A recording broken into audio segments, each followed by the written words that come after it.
절 네 번째 주일입니다. 하나님께서 우리에게 주신 말씀은 누가복음 15장 11절에서 32절의 말씀입니다. 제가 개역성경으로 봉독해 올리겠습니다. 또 이르시되 어떤 사람에게 두 아들이 있는데 그 둘째가 아버지에게 말하되 아버지여 재산 중에서 내게 돌아올 분깃을 내게 주소서 하는지라. 아버지가 그 살림을 각각 나눠 주었더니 그 후 며칠이 안 되어 둘째 아들이 재물을 다 모아 가지고 먼 나라에 가 거기서 허랑방탕하여 그 재산을 낭비하더니 다 없앤 후 그 나라에 크게 흉년이 들어 그가 비로소 궁핍한지라. 가서 그 나라 백성 중 한 사람에게 붙여 사니 그가 그를 들로 보내어 돼지를 치게 하였는데 그가 돼지 먹는 취업 열매로 배를 채우고자 하되 주는 자가 없는지라. 이에 스스로 들켜 이르되 내 아버지에게는 양식이 풍족한 품꾼이 얼마나 많은가. 나는 여기서 주려 죽는구나. 내가 일어나 아버지께 가서 이르기를 아버지 내가 하늘과 아버지께 죄를 지었사오니 지금부터는 아버지의 아들이라 일컬음을 감당하지 못하겠나이다. 나를 품꾼의 하나로 보소서 하리라 하고 이에 일어나서 아버지께로 돌아가니라. 아직도 거리가 먼데 아버지가 그를 보고 측은히 여겨 달려가 목을 안고 입을 맞추니 아들이 이르되 아버지 내가 하늘과 아버지께 죄를 지었사오니 지금부터는 아버지의 아들이라 일컬음을 감당하지 못하겠나이다 하나 아버지는 종들에게 이르되 제일 좋은 옷을 내어다가 입히고 손에 가락지를 끼우고 발에 신을 신기라. 그리고 살진 송아지를 끌어다가 잡으라. 우리가 먹고 즐기자. 이는 내 아들은 죽었다가 다시 살아났으며 내가 잃었다가 다시 얻었노라 하니 그들이 즐거워하더라.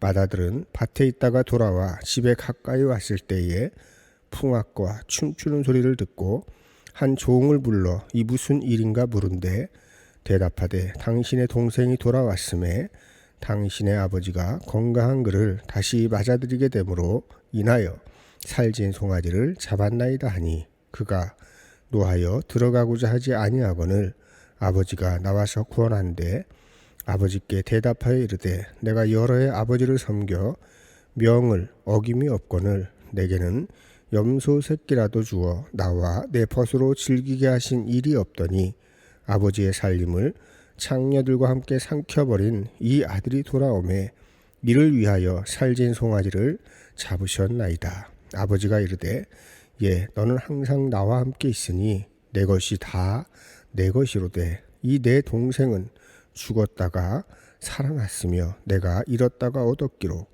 우리가 즐거워하고 기뻐하는 것이 마땅하다 하니라. 아멘. 오늘 우리가 함께 읽은 말씀을 통해서 귀향이라는 제목으로 말씀을 나누고자 합니다. 사랑하는 한남교회 교회 여러분, 오늘은 사순절 네 번째 주일입니다.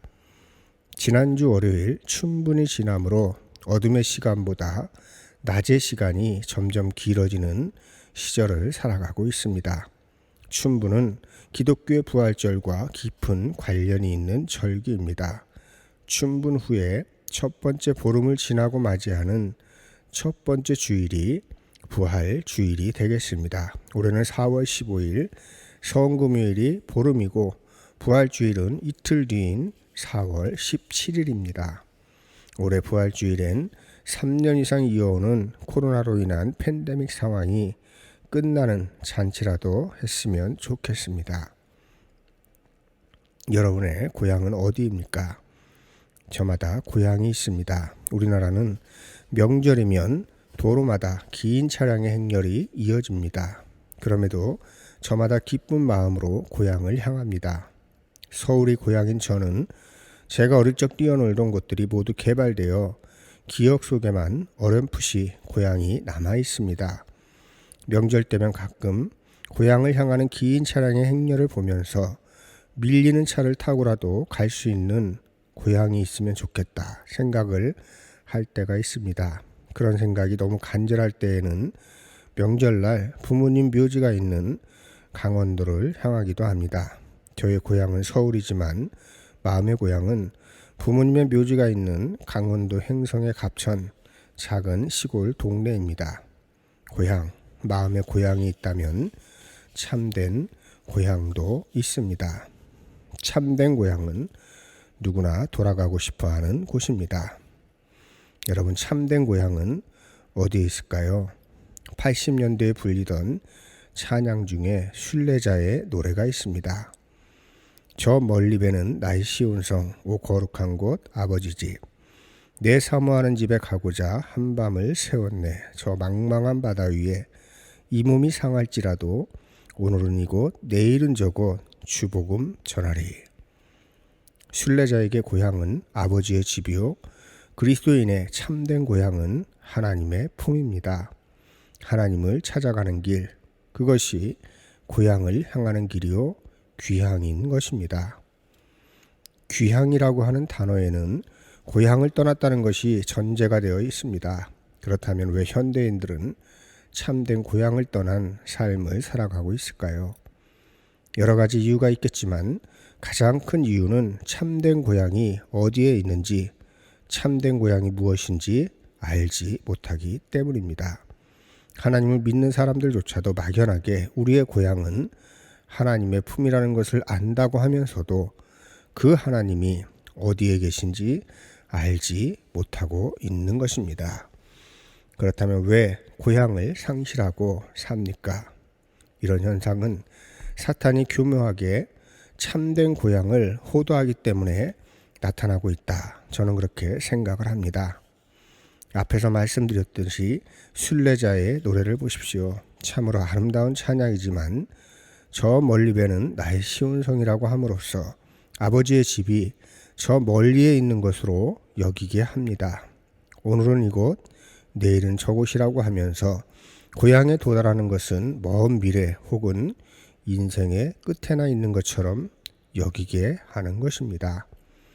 하나님 나라에 관한 기독교인들의 일반적인 생각들은 또 어떻습니까? 죽어서 가는 곳, 저 하늘 위에 있는 곳 정도로 생각합니다. 그래서 이 세상은 소망이 없다 찬양하기도 하고 죄악된 이 세상을 속히 벗어나기를 소망하는 것입니다. 그러면서도 어떻게 해서든지 이 세상에서 살아가려고 발버둥 칩니다. 참으로 하나님 나라가 죽어서만 가는 곳이라면 오히려 기쁘게 죽음을 맞이해야 할 것이고 사랑하는 이들의 죽음 앞에서 춤이라도 춰야 하는 것 아니겠습니까? 그런데 우리는 그렇게 하지 않습니다. 하나님께서도 약속 있는 첫 계명으로 땅에서 잘되고 장수하는 복을 우리에게 주셨습니다. 그러니 뭔가 좀 이상하지 않습니까? 오늘은 이런 문제를 탕자의 비유 이야기를 통하여 살펴보고자 하는 것입니다. 먼저 우리의 참된 고향이신 하나님께서 어디에 계신지 성경 말씀을 통해 알아보겠습니다. 너무 많지만 구약, 복음서, 시편, 서신서에서 한 구절씩만 소개해 드리겠습니다. 먼저 구약은 창세기 1장 27절의 말씀입니다. 하나님이 자기 형상 곧 하나님의 형상대로 사람을 창조하시되 남자와 여자를 창조하시고 하는 말씀은 외형의 모습에 관한 말씀이 아니라 우리 안에 하나님의 형상을 새겨 넣으셨다 하는 말씀입니다. 복음서 요한복음 15장 4절을 보십시오.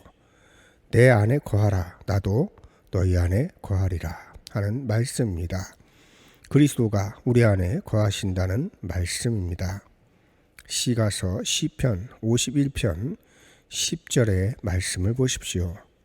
하나님이여 내 속에 정한 마음을 창조하시고 내 안에 정직한 영을 새롭게 하소서 하는 기도에서 내 안에 정직한 영은 성령 하나님이십니다. 서신서 갈라디아서 2장 20절을 보십시오. 내가 그리스도와 함께 십자가에 못 박혔나니 그런즉 이제는 내가 사는 것이 아니요 오직 내 안에 그리스도께서 사시는 것이라 하는 말씀입니다. 이 말씀들을 통해서 우리는 우리의 참된 고향이 되시는 하나님은 우리 안에 계신다 하는 것을 알 수 있습니다. 그래서 우리는 하나님을 품은 존재요, 한 사람 한 사람이 대단한 존재인 것입니다. 그런데 자꾸만 사탄은 우리를 별 볼 일 없는 존재인 것처럼 생각하게 하고 우리의 눈을 가려 우리 안에 있는 하나님을 보지 못하게 하는 것입니다. 우리 안에 있는 하나님을 보는 안목을 갖는 것이 바로 깨달음이요, 이런 깨달음이 우리로 하여금 순례자의 길을 기쁘게 걸어갈 수 있도록 돕는 것입니다. 많은 영성 성각자들이 지금 여기가 당신의 고향이라고 말을 합니다. 이것이 무슨 소리냐면 지금 여기에서 깊은 묵상을 통해 깨달음을 얻게 되면 바로 현존하는 그 자리가 고향임을 알게 된다는 것입니다. 구상 시인이 노래한 바대로 지금 여기가 꽃자리인 것을 알게 되는 것입니다. 깊은 묵상을 통해서 각자가 자기 안에 있는 하나님을 발견하고 자기 안에 있는 그리스도를 발견해야 합니다. 우리의 신앙이 공허한 이유는 하나님은 여기에 계시는데 저기에서 찾았고 저기에서 찾은 것은 사실 하나님이 아닌데 하나님이라고 믿었으니 공허할 수밖에 없었던 것입니다. 그렇다면 이런 깨달음을 얻기 위해서 우리는 어떻게 해야 할까요? 오늘 우리가 읽은 누가복음 15장의 잃어버린 아들의 비유는 많은 시사점을 우리에게 주고 있습니다. 참된 고향으로 돌아가는 순간은 언제입니까? 그 순간은 모든 것으로부터 철저하게 실패하고 낙담한 순간입니다. 세상으로부터 버림을 받았다고 하는 생각이 드는 그 순간, 아무것도 자신이 어떻게 해볼 수 없는 것이 있는 것이 하나도 없는 상황, 하나님으로부터도 철저하게 버림받았다는 생각이 드는 그 순간이 귀향의 출발점이 되는 것입니다. 비유에서 탕자는 고향으로부터 멀리 떨어져 있습니다. 그러던 중 자신이 어쩔 수 없는 고통과 불행에 빠져 있음을 자각하게 됩니다. 부잣집 아들에서 돼지를 치는 일을 하게 된 탕자는 돼지가 먹는 지엄나무 열매로라도 배를 채우고자 했습니다. 하지만 그것조차도 주는 사람이 없었습니다. 그제야 탕자는 이 모든 것이 자신의 잘못, 죄로부터 기인했음을 깨닫게 됩니다. 이 비참한 순간에 탕자는 고향을 떠올리고 아버지를 떠올리는 것입니다. 비참함의 가장 밑바닥에 처했을 때에서야 비로소 제정신이 든 탕자는 일어나서 아버지께로 가서 이렇게 말씀드려야지. 그리고 일어나서 아버지께로 돌아가는 것입니다. 내가 죄인이다 라는 깨달음, 그것은 참으로 끔찍한 일이요 비참한 일입니다. 그러나 그 깨달음을 통하여 비로소 고향으로 돌아갈 수 있는 길이 시작되는 것입니다. 우리는 이 비유의 말씀을 읽을 때 탕자인 아들이 집으로 돌아올 때 자비로운 아버지가 두 팔을 벌려 환대하는 모습 때문에 이 본문의 주제는 용서와 관련된 것으로 읽는데 익숙합니다. 그러나 좀 더 깊이 살펴보면 더 큰 의미가 있습니다. 이 이야기는 용서에 관한 이야기인 동시에 고향으로 돌아가는 이야기인 것입니다. 이 비유의 이야기를 듣거나 읽는 이들에게 탕자지만 아버지의 입장에서는 잃어버린 아들일 뿐인 것입니다. 이 비유에서 아버지는 하나님을 상징합니다. 그러므로 하나님은 모든 존재의 근원이요 단 하나뿐인 고향임을 이 비유에서는 말씀하고 있는 것입니다. 아버지를 떠났다는 것, 하나님으로부터 떠나 있다는 것은 참된 고향을 떠났다는 것입니다. 그리고 이 말씀은 곧 자기 안에 계시는 하나님으로부터 떠나 참된 자기로 살지 못하는 것을 의미하는 것입니다. 지금 이 순간의 충만함, 일상의 삶에서 기쁨 충만한 삶을 살아가지 못한다면 고향을 떠난 탕자와 다르지 않은 삶을 살아가는 것입니다. 아버지를 떠난 탕자가 비참한 삶을 살아갔던 것처럼 하나님과 멀리 떨어져 살아가면 우리의 삶도 비참해질 수밖에 없습니다. 그러므로 그리스도인이 참된 자기를 찾고자 하는 여정을 시작할 때 이 비참함, 끔찍함을 극복하고 고향으로 돌아갈 수 있는 것입니다. 탕자가 아직도 멀리 떨어져 있을 때 아버지는 그를 보고 가엾은 마음이 들었습니다. 아버지는 달려가서 아들의 목을 껴안고 입을 맞춥니다. 떠났던 고향으로 한 걸음씩 나아가는 탕자와 아버지의 포옹과 입맞춤은 기쁨과 평화를 상징합니다. 비록 거짓골이지만 지금 이 순간 고향을 향해 발걸음을 내딛는 탕자에게 아버지는 잔치를 베풀어 주십니다. 이 비유 이야기에서 아버지는 하나님이십니다. 우리가 온전해서가 아닙니다. 거짓골이요 끔찍한 모습이라고 할지라도 참된 고향, 하나님이 계시는 고향을 향해 한 걸음씩 나아갈 때 하나님은 달려오셔서 우리를 포옹하시고 입맞춤해 주시고 잔치를 베풀어 주시는 것입니다. 그리스도인들의 참된 고향은 예수 그리스도입니다. 그 고향은 우리 안에 있습니다. 지금 여기에서 성취된 그곳에 그리스도가 있고 우리의 고향이 있는 것입니다. 14세기 독일 도미니크 수도의 마이스터 에크하르트는 이렇게 말했습니다. 하나님은 나 자신보다 나에게 더 가까이 있다. 내 존재는 내 곁에 있는 그리고 내게 현존하시는 하느님에 의존한다. 하나님은 우리 곁에 계시지만 우리는 그로부터 멀리 있다. 하나님은 우리 안에 있는데 우리는 밖에 있다. 하나님은 우리 안에 있는 고향에 있는데 우리는 타국 땅에서 헤맨다. 그리스도인은 참된 고향인 하나님께로 돌아가는 것을 삶의 목표로 삼고 사는 사람들입니다. 그런데 그 참된 고향은 저기 먼 곳 바깥에 있는 것이 아니라 바로 내 안에 있습니다. 온전히 깨어있는 사람들, 깨달은 사람들, 성령을 받은 사람은 참된 고향에서 쉬며 생기가 넘치는 삶을 살아갑니다.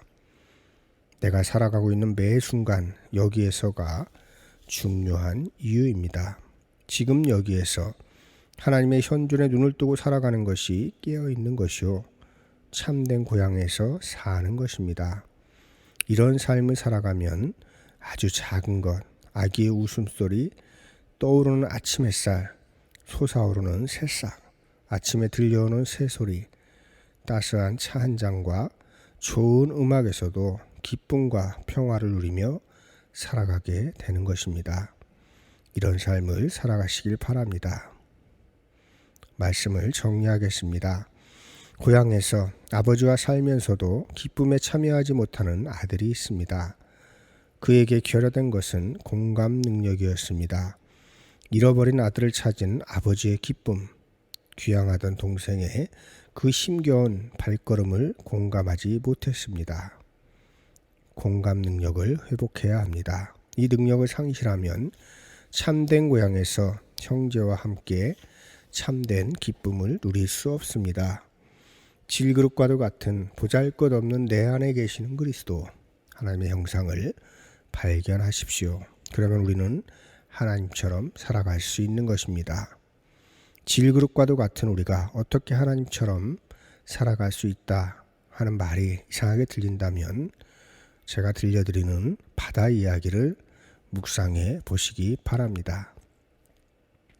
바닷물에 물 한 방울이 떨어집니다.